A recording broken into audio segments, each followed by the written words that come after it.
All right, so I want to talk to you about the Polynesian Tiki Torch Path Light.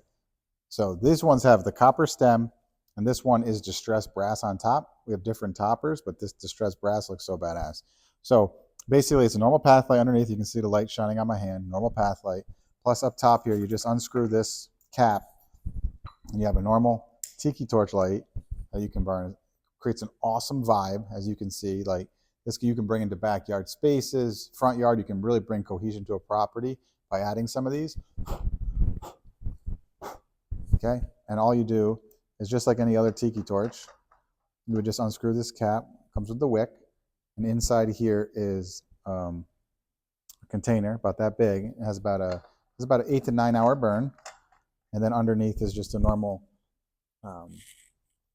path light, which I guess I could show you real quick.